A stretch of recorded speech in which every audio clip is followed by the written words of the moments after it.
The first time I heard the Morgan name, I was 12 years old, standing in the hallway outside my mother's bedroom while she cried into a pillow. I thought Morgan was another woman, or a creditor, or one of the ghosts adults refuse to explain because they believe children cannot hear through doors.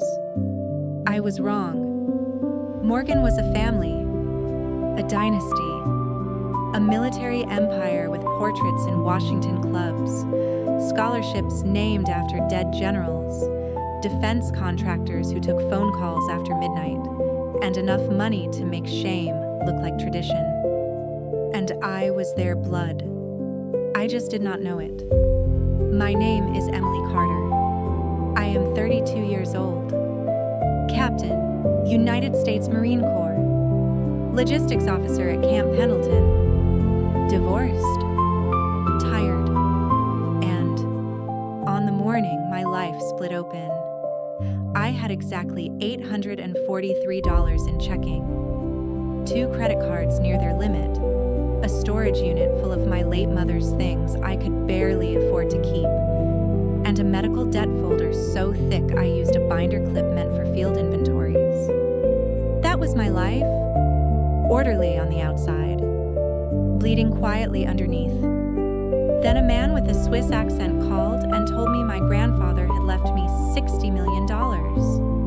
I almost hung up, not because the number shocked me, because the word grandfather did. My mother had told me my father was dead. She had also told me he left us before that. Both statements had lived inside me like 2 stones that never fit together. Captain Jonathan Morgan, she said, was a brilliant Marine intelligence officer who chose duty over family until duty swallowed him whole. He had abandoned us. Then he had died in some classified operation overseas in the 1990s. No funeral, no flag, no grave I could touch. Only a box of photographs my mother never opened, and a silence so carefully maintained, it became the third person in every room. So when Walter Brenner from Keller and Vogel International Legal Services in Zurich said, "Captain Carter, General Arthur Morgan has named you the sole beneficiary of his private estate," I laughed once. It was not a happy laugh. It was the sound a person makes when reality becomes rude. "I think you have the wrong Emily Carter," I said. "I do not," he replied. "Your father was Captain Jonathan Morgan. Your mother was Claire Carter. You were born at Balboa Naval Medical Center." My kitchen became very still. Outside, a trash truck groaned along the street. A neighbor's dog barked. The ordinary world kept moving while mine stopped. Walter continued. "General Morgan left specific instructions. You are to come to Zurich. You will be asked to confirm your identity by speaking your father's full name and reading a sealed family file before accepting or refusing the estate." Refusing? Yes. Who refuses $60 million? There was a pause. Then he said, "Someone who understands what it costs." That was the first honest thing anyone connected to the Morgan family ever said to me. 3 days later, I was on a flight to Switzerland with 1 dress uniform packed in a garment bag, 1 civilian blazer, and my mother's old silver locket in my pocket. I did not know why I brought it. Maybe because when your past starts calling from another continent, you reach for the dead person who kept it from you. Zurich was clean in a way that felt almost hostile. Polished stone, quiet banks, windows reflecting mountains as if even the buildings had nothing to confess. Walter Brenner met me in a private conference room above a street where trams moved like disciplined thoughts. He was in his late 50s, narrow shoulders, precise hands, kind eyes that did not try too hard. On the table sat a leather folder, a sealed metal box, and a glass of water I never touched. "Before we proceed," he said, "I need you to state your father's name." My throat tightened. "Jonathan David Morgan, Walter nodded. And your mother?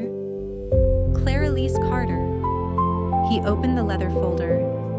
Inside was a photograph of a young Marine in desert utilities, dark hair, tired eyes, and my mouth. I had never seen a picture of my father that close before. My mother had kept only blurred ones. Distance was easier to lie with. Walter turned the page. There was a handwritten note. Emily, if you are reading this, then I failed to repair what my family destroyed while I was alive. You are the last honest Morgan left. It was signed Arthur Morgan. General Arthur Morgan. My grandfather. The man my mother never named. My fingers went cold. Why me? I asked. Walter folded his hands. Because your grandfather spent the last years of his life documenting the truth. What truth? He looked at the metal box. The truth about your father. For most of my life, anger had protected me from grief. It is easier to hate a father who left than mourn one who vanished. I had built a personality around not needing answers. But in that room, in a country my father had probably never seen, I learned that anger can be a house built on false maps. Walter opened the box. Inside were letters. Dozens of them. Some still in original envelopes. All addressed to my mother. Claire, I have not stopped trying. Claire, they are watching the accounts. Claire, if anything happens to me, tell Emily I loved her. Claire, do not trust Richard. Richard, that name appeared again and again. My uncle, my father's brother, the man who now ran the Morgan defense empire from Washington. I read until the words blurred. My father had not abandoned us. He had tried to protect us. He had discovered that Morgan-linked suppliers and senior officials were inflating overseas defense contracts, billing for equipment that never reached the Marines who needed it, moving money through consulting firms and shell vendors with patriotic names. He was going to testify. Then he disappeared. The official record called it an operational loss. Arthur's private diary used another word. Betrayal? Walter gave me time. I hated him for that kindness because time gave the pain room to stand up. My father had written to my mother for years through intermediaries, legal couriers, retired officers, anyone he believed the Morgan family could not easily reach. My mother had hidden the letters, not because she hated him, because she was terrified. Because every letter proved we were connected to men powerful enough to erase a Marine and call it duty. I understood her fear. I also felt betrayed by it. Two truths can occupy the same wound. In Arthur's diary, one line was underlined twice. I taught my sons discipline. I failed to teach them morality. That sentence stayed with me longer than the 60 million. The money was numbers. That sentence was blood. By the end of the day, Walter explained the estate. Private accounts, investment funds, properties, trust assets separated from the main Morgan holdings years earlier. $60 million, legally assigned to me upon verification. But there was more. Arthur had included evidence files, contract records, internal memoranda, old testimony drafts, a statement from Colonel James Harris, a retired Marine officer who had served with my father and survived long enough to tell the truth. If you accept, Walter said, you will not only inherit money, you will inherit a fight. I looked at my father's photograph. For 32 years, I had believed I was the daughter of a man who chose to leave.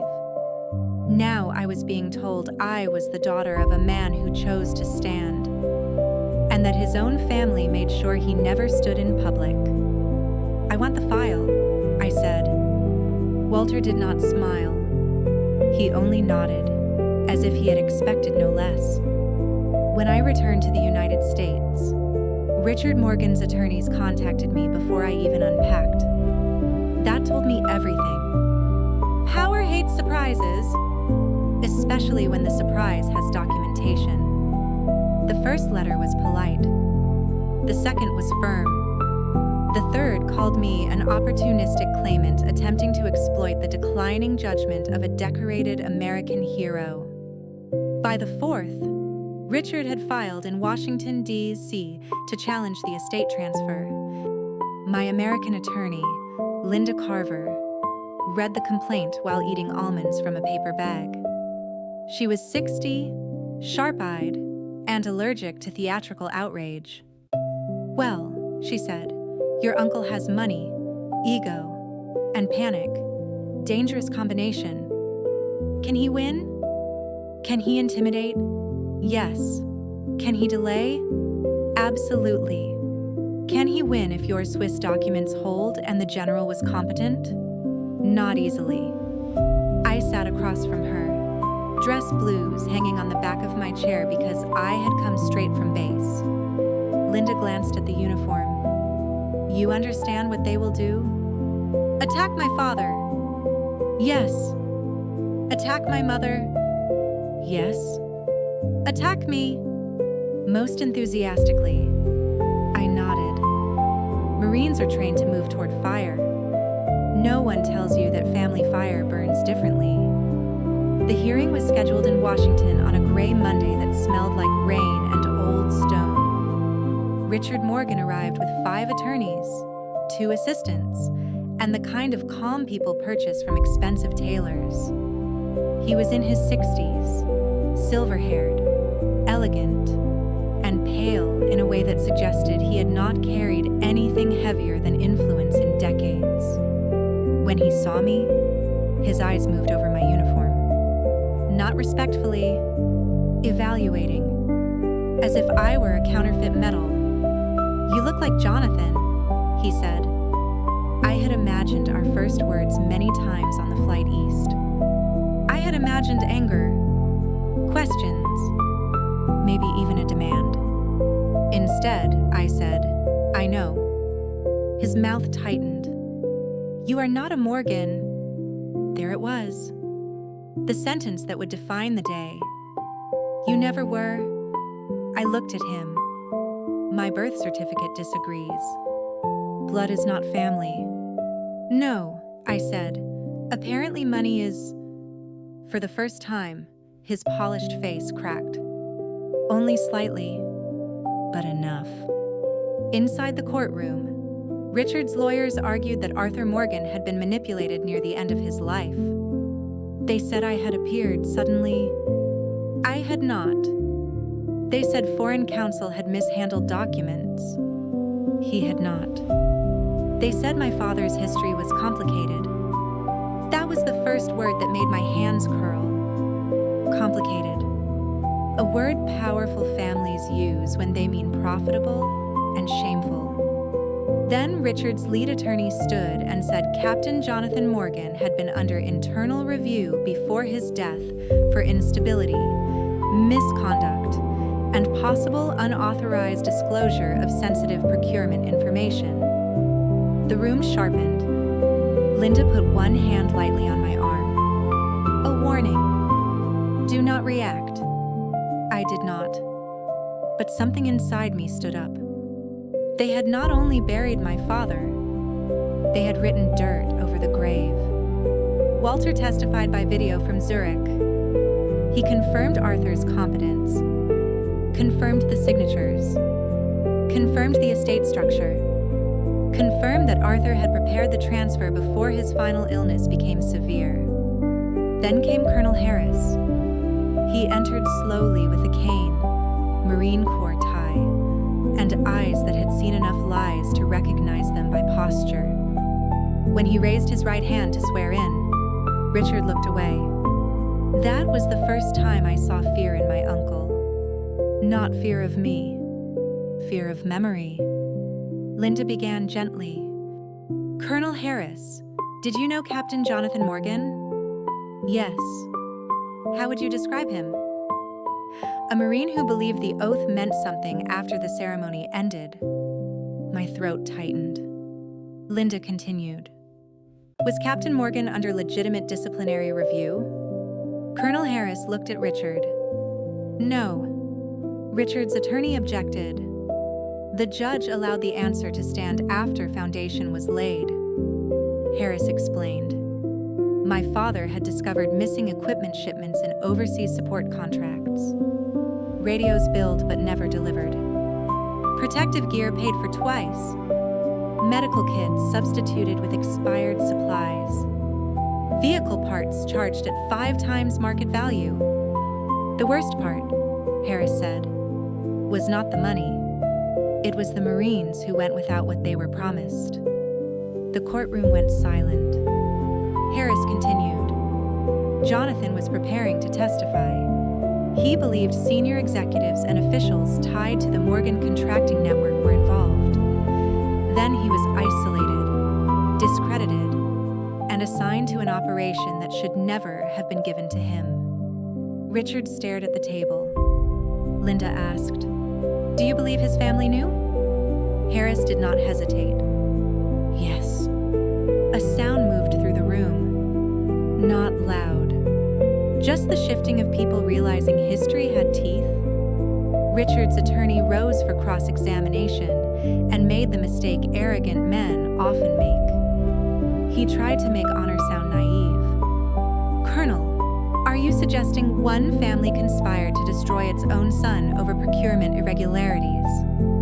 Harris leaned toward the microphone. I am suggesting men have destroyed better people for less money.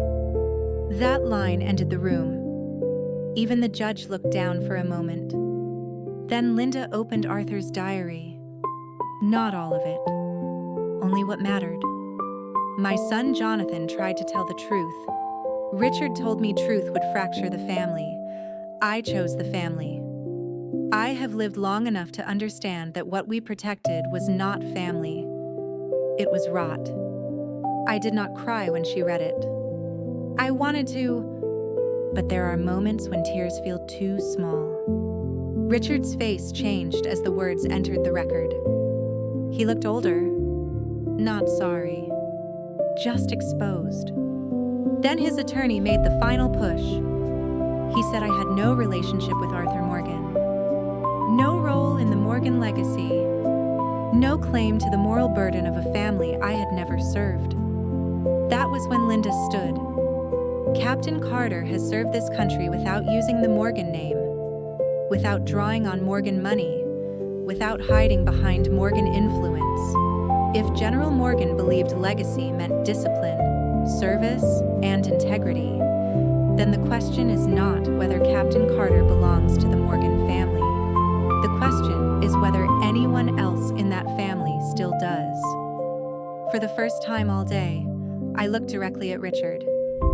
His hands were shaking. The judge recessed.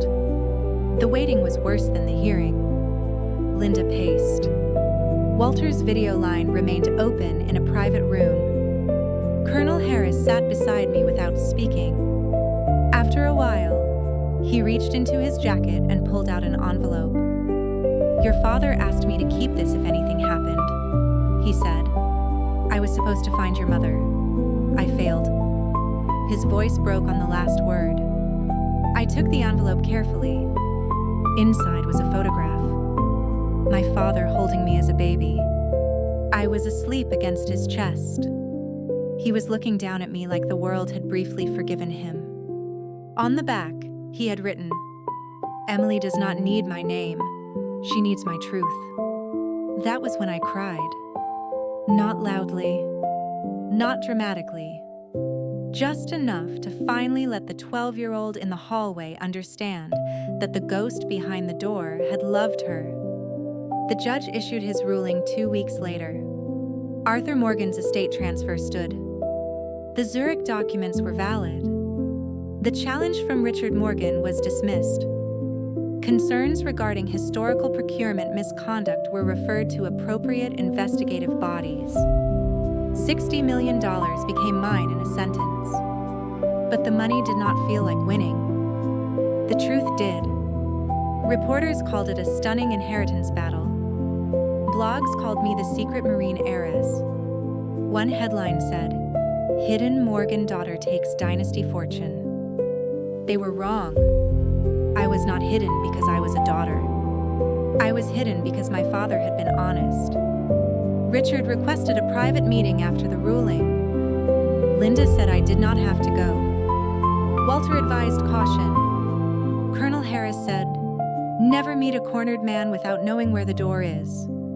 I went anyway. Not alone. Linda sat beside me. Richard sat across from us in a conference room overlooking a city his family had influenced for generations. He looked diminished. Still expensive. Still dangerous. But smaller. For a while, he said nothing. Then he said, "Arthur should have left it alone." I almost laughed. Your father spent his last years trying to fix what you helped destroy. Richard's jaw tightened. You don't understand what was at stake. Equipment that never reached Marines was at stake. Contracts are complicated. There's that word again? He looked at me then. Really looked. You sound like Jonathan. Good. His face folded strangely around the word. For 1 second, I saw grief. Then pride covered it. He was going to ruin us. No, I said. He was going to tell the truth. In our world, that is often the same thing. That was the most honest Richard Morgan ever became. I leaned forward. Why did Arthur leave it to me? Richard's eyes moved to the window. Because you became what this family always pretended to be. There it was. Not an apology. Not forgiveness. But truth from the mouth of the man who had spent his life managing lies. I stood. I am going to use the money. He looked back quickly. For what? For service members who were harmed by contractors like yours. For legal aid, medical debt, whistleblower protection, scholarships in my father's name. His mouth twisted. You want to dismantle us with our own money? No, I said. I want to build something your money cannot corrupt. He did not answer. After that, the Morgan name changed shape. Investigations reopened. Old contract networks came under review. Executives retired suddenly. Documents disappeared, then reappeared because people lower in the chain had kept copies. That is the thing about corruption. It teaches everyone to hide evidence. But it also teaches everyone to keep insurance. I did not become a billionaire. I did not buy a mansion. I paid my mother's medical debts posthumously, as if clearing numbers could apologize to her grave. I closed the storage unit and brought her things home. I kept the locket. I kept my father's letters. I established the Jonathan Morgan Integrity Fund with 3 priorities. Veterans harmed by fraudulent contracting. Families buried under medical debt after service-related injury or illness. And legal protection for service members who report corruption inside systems designed to punish honesty. At the first board meeting, someone suggested putting my grandfather's name on the fund. I said no. Arthur had money. Jonathan had courage. The fund would honor courage. Months later, I visited my mother's grave with the first letter my father had written after I was born. The grass was wet. The sky over San Diego was low and gray. I sat beside the stone and read it aloud. Claire, she has your eyes. I did not know a person could be so small and still make me afraid of becoming unworthy. I stopped there. For a long time, I listened to traffic beyond the cemetery wall. Then I said, you should have told me. The dead do not answer. But sometimes speaking to them is not about receiving anything. It is about returning what silence made you carry. I told my mother I understood. Not completely. Not cleanly. But enough. She had been young, afraid, outmatched by people who turned power into weather. She had given me a quiet life at the cost of a true one. I could be angry. I could be grateful. I could be both. That is adulthood sometimes. Holding contradictions without letting them tear you in half. The last thing I did before leaving was place my father's photograph beside her headstone. Just for a minute. A Marine holding his daughter. A woman who had hidden the truth. A child who had finally found it. Then I took the photograph back. Because some things belong with the living. People ask what it felt like to inherit $60 million. I tell them it felt heavy. Not lucky. Heavy. Because money can change your address faster than it can heal your history. It can pay debt. Hire lawyers. Open doors. But it cannot give back the years I spent believing my father left because we were not enough. It cannot give my mother peace she did not live to feel. It cannot make Arthur Morgan brave sooner. But it can be used. And maybe that is the only clean answer to dirty money. Use it for the people the old system ignored. Use it to protect truth tellers before they disappear. Use it until the name that once meant power begins to mean accountability. Richard once told me I was not a Morgan. He was half right. I am not his kind of Morgan. I am not polished portraits, closed rooms, inflated contracts, and patriotic speeches over stolen money. I am Jonathan's daughter, Claire's daughter, a Marine logistics officer who knows that supplies only matter if they reach the people who need them. A woman who learned that inheritance is not what lands in your account. It is what lands in your hands and asks what you will do next. My grandfather called me the last honest Morgan. I do not know if that is true, but I know this. Honesty is not a family trait. It is a daily decision. And some legacies do not deserve to be preserved. They deserve to be corrected.